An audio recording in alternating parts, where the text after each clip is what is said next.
নানা বৌদি, হ্যাঁ গো দাদা, তোমরা দেখছি বেশ কয়েকজন এই পাশে একটা বলছো। আমার বৌদিকে কি দেখেছো? কোথায় গো? পুকুর দেখেছো? আমার বৌদি নাকি পুকুর পাড়ে।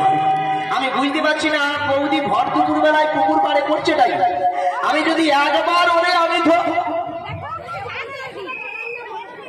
হ্যাঁ ওই তো অনতি দূর থেকে কি একটা দেখা যাচ্ছে, মনে হয় চেনা চেনা লাগছে। হ্যাঁ এইটাই হয়তো বৌদি হবে।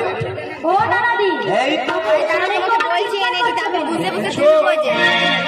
আমি কিনা ষাঁড়ের মতো চিৎকার করছি, তুমি কি লজ্জা শরমের মাথা খেয়েছো?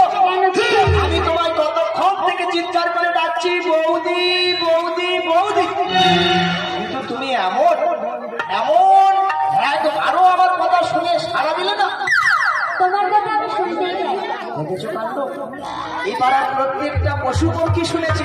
ঘরের মধ্যে আমার রান্না করি কেমন ভাবে শুনতে পাবো? এই তো দেখেছো আমার বৌদি নাকি ইতিমধ্যে বাড়ির মধ্যে রান্না করছে, কিন্তু আধ ঘন্টা আগে আমি বাড়ির ভেতরে খুঁজে গিয়েছিলাম, কিন্তু এর মাঝখানে কখন টুক করে ভেতরে ঢুকে গেছে বুঝতে পারিনি।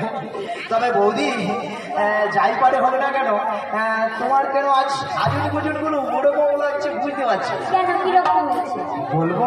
বলো। তোমাকে বলবো না, মায়েদের বলবো। আচ্ছা বলো, যাতে সবাইকে বলবো। হ্যাঁ বলো। আচ্ছা ঠিক আছে তাহলে বলি। ও বৌদি হাসি দিয়েছে মিষ্টি করে।